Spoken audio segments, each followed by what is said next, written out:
So I'd like to invite Jamie to join me here on the stage.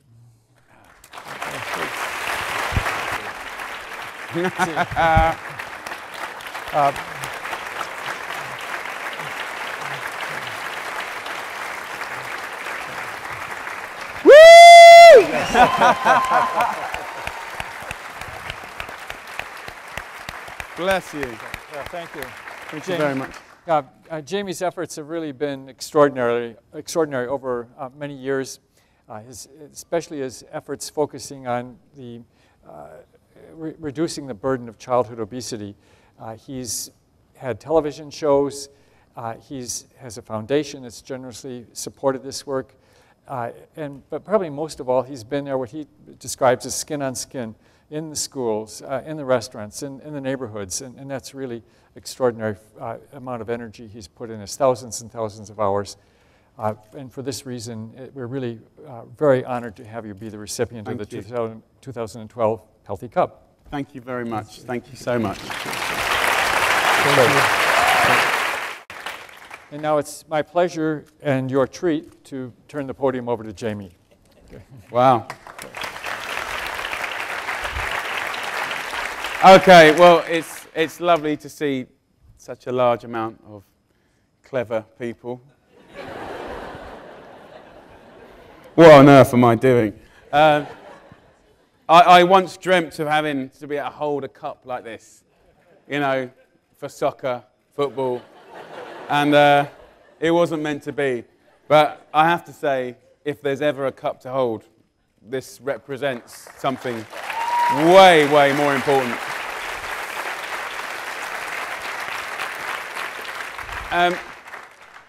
I'm going to try and say a few words. I'm going to try and make sense. I'm going to try and give a little bit of me to you to see where I'm coming from. First, I've written some notes. I don't particularly like doing speeches, and to put it in, I came out of school with nothing. So to be in Harvard, there's a little bit. Before I go, I'm going home to England tonight, and before then, any sign that says Harvard, I will have a picture of me next to it.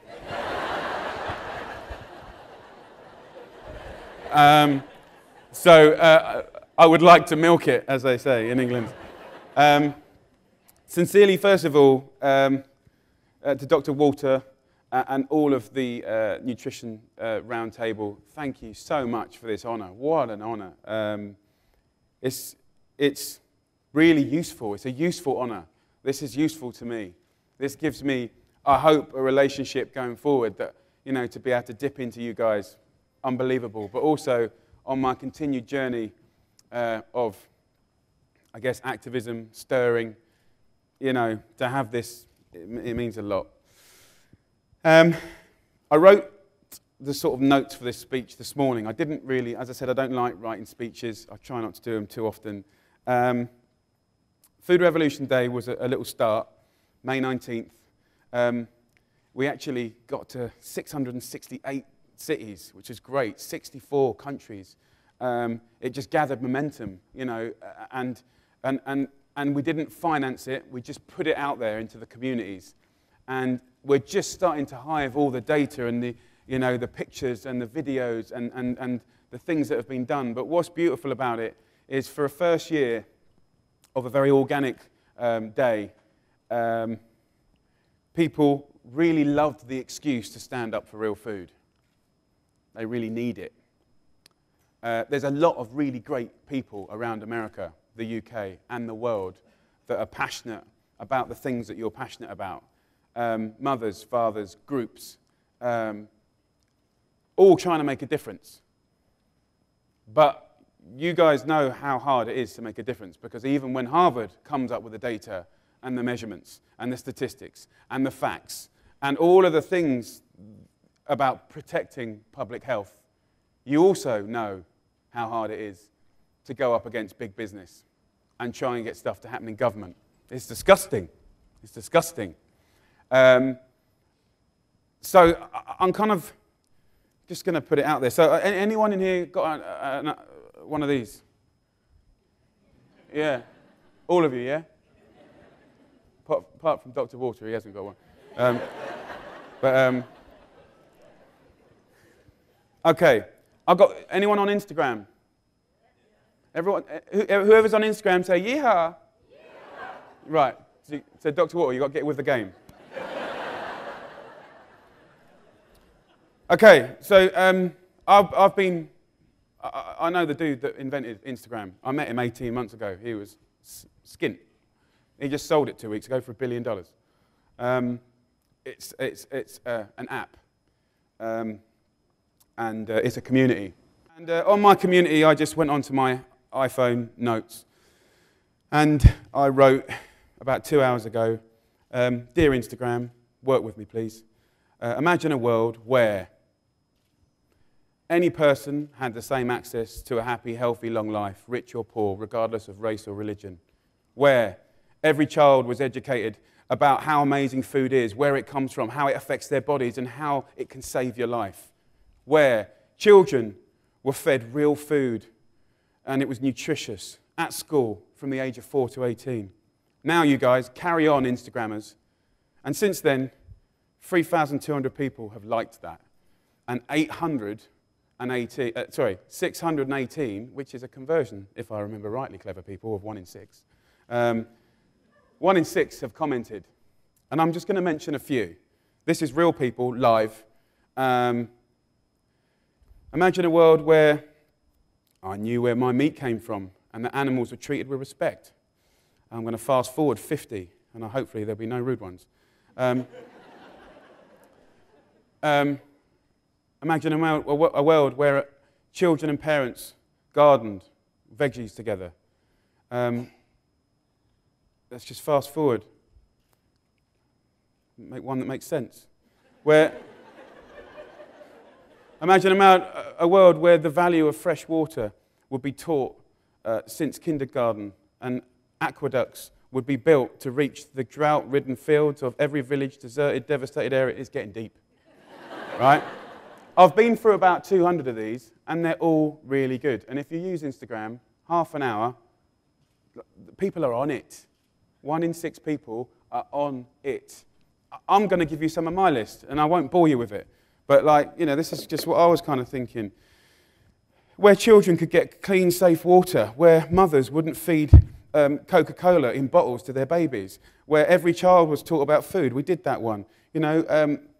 Where kids would learn cooking skills at school, where families have time to sit down once a week, where when you read the back of food packaging or you heard a TV advertisement, it would actually be the whole truth, where the fast food industry would not only spend billions of dollars marketing highly processed junk foods, but passionately promote fresh fruits, veggies, and salads in a cool, tasty way, where hunger and obesity did not live 2 miles away from each other, where the FDA and the USDA actually spent time looking after only children's interests and not special interest money.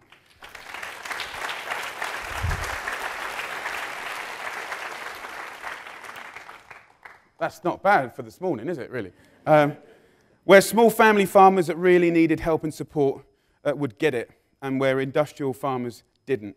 Where children actually want to eat healthy food, where real food was as readily available as junk, where there were no food deserts in our communities, where milk was just milk and not riddled with more sugar and additives than soda, where chicken could just be chicken and the ingredients list did not read like a scientific equation, where a child's best interest isn't compromised by the meat processing industry, the milk industry, the grain industry, sugar cartels, unions, or lobbyists, just to mention but a few.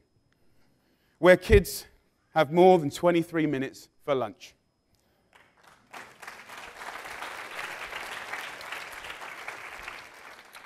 And I'm going to round it up now. Where people actually listen to what kids wanted because they want change and they want it now. And where the biggest cause of death wasn't self-inflicted through food. So that just kind of got me going a bit. And this is a tough one because I'm not sure what I'm supposed to say to these really clever people, and I'm just so honored to be here, and I'm just going to carry on with my blurt. But as you all know, this problem is complex in so many ways. There is not one answer, which is what only governments look for. There's not a single country in the world that is dealing with this epidemic. Not a single country in the world. And this is the world that we live in. We are a world obsessed by sustainability, but we are not sustainable. So, you know, I think we can all say that we're doing a great job of killing ourselves pretty efficiently. And still, and I'm absolutely not undermining the importance of Harvard, Yale, Cambridge, Oxford, all the wonderful other universities. We need you. The planet needs you. We all need you. And the incredible work that you do gets filtered down in so many wonderful ways. God, we need you. But still, you know, nothing truly radical from business and government has happened. Truly radical, radical in the sense of looking at the deaths and the cost of bad health. Nothing truly radical is being pushed forward. Nothing. So let's just have a little look at this. Some corporations are doing some good stuff. Great. Many are doing nothing. But many of them, all of them will do something for $1. And I think that's the kind of common denominator to progress here, for me, in my head, the dollar. They'll follow that next dollar. And the best example of following the dollar, and then let's just reprise a little bit. I personally, I'm open-minded, I've lost faith in government. And I don't have faith in my government. And honestly, I don't have faith in yours either. And I think most of you probably agree with me. I do, because we know what's going on. Corporations, I don't particularly trust them either. These aren't quaint little businesses, family-run businesses. In actual fact, the big family-run businesses often do have heart and soul and has their tentacles out into the community and look after the welfare of their staff and la. But the big ones, but it's cool to look good. So they're starting to do some stuff, but I don't trust them. Our only hope, I believe, is the public, the communities, people. And the sexiest thing that those people have to governments and business is money. Shame. So about a year and a half ago, 2 years ago, a scientist working for a company who boasted they had their product in 88% of all ground meat products in America, did a whistle blow. And he named this substance pink slime. Okay? And we did a little story on Food Revolution on it. And I didn't provoke too much, but I just kept the natural conversation of America and beyond alive on Twitter. Just Twitter it out. Retweet. People were finding out stuff. Staff that worked there were saying stuff. Do you know what was really beautiful? And with all that I find depressing about government and business, what I find inspiring is, well, when you give the public good, clear information, 9 times out of 10, they make really good choices. They really do. If it's good, clear information, they make good choices. And when pink slime broke, people went crazy online. And within 3 months, what is that? That is so super turbo fast. McDonald's, we're banning it. Sorry? What do you mean you're banning what? And of course, the USDA, the strange organization that they are, made it law to, and don't get me wrong, I'm not saying I hate them, I just think it's a mess. And they made it law for that company to put that product into your food, 88% of all ground meat products, without having to tell you. Wrong, illegal in my country, immoral. When the public were told about it, they stood up and they retweeted, and McDonald's banned it, and you saw the list, Taco Bell, KFC, they all followed. The military, they followed. Hey, we don't want our guys going out to Afghanistan eating that crap either. You know, it's like they're gone. You know, that, to me, was the sign, just recently, that people really do care. We should all keep doing what we're doing. I'm going to keep campaigning. I'm going to keep trying to get in on the things that are relevant in TV, in magazines, in paper, Food Revolution Day. You guys, you should all keep doing what you're doing because you're doing amazing stuff. None of us should stop what we're doing. But I can't help but get over the fact that it's not really working. It's not really working. And I kind of think, like, we do need a revolution, don't we? We do need a revolution. And, like, the public are bigger than government, or they could be if they were organised in the right kind of way. And they are bigger than business because they just follow the dollar if they were organised in the right way. So I was in England the other day doing one of my projects. We did a new thing this year called the Kitchen Garden Project, inspired by Alice Waters, good local girl. You know, and really simple. You go to the poorest schools, you build them a kitchen to teach in, you build them a garden to grow in, you mail them every quarter seeds, you kick them off with love, care, attention, and structure the parents, the teachers right, and you get them growing stuff and cooking stuff. And you go to the teachers who have got too much to do anyway, and you sort of say, right, you've got to worry about art or history or math. Right, it's cool, cool, cool. Use our kitchen and use cooking. Here's some recipes that's an amazing way to teach subtraction, multiplication, pie charts. You know, you can smell it, you can touch it. They'll be learning about more than just maths. It's a life skill that will be with them forever. It's great, it's great. I wish I had more money, and I hope I earn more money so I can spend more money doing these beautiful things. But as I walked out of the playground, and just to put it in perspective, this school was comparable to the areas that I worked in East LA, where there was, 80% obesity in children and 88% free school lunches, which meant utter poverty as far as we were concerned. I walked out, and there's like 100 kids in the playground, and they're like this. Woo! Oh, it's Naked Chef, look. Oh, Jamie Oliver. Oh, that's nice. Hey, can I have a picture? Can I have a picture? And I'm like, Apple, 340 quid. BlackBerry, a couple of £100. Samsung, Pebbles. I'm like, kids, are these your phones? Yeah. I'm like, are you serious? Yeah. Stop moving. I've only got 400 million pixels.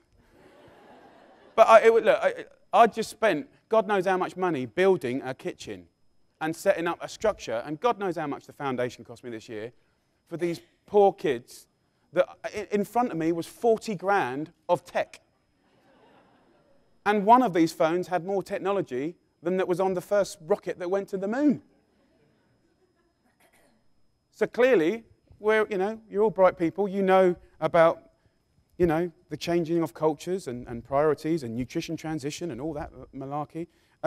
We got our priorities all kind of mixed up, but we know that. So I'm kind of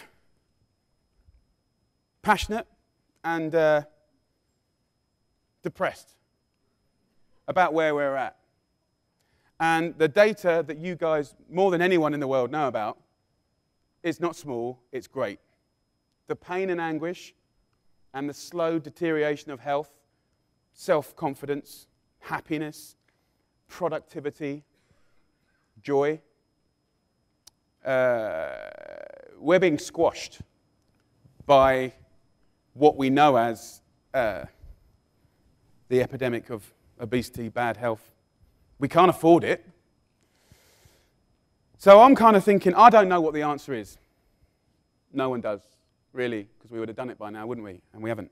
I don't really like big business, and I don't really like the governments anymore, because they're all just wound up in their own thing.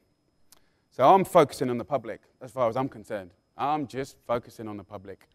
And then I start looking at these bloody things. And my belief, my hope, I pray that these things that have some negative connotations, I hope that this could change the world. It's starting to in Africa, communications between people, on really basic stuff. You know, we're sitting there doing silly messages, pictures and porn. You know, in Africa, it's important stuff like water. You know, but it's really important.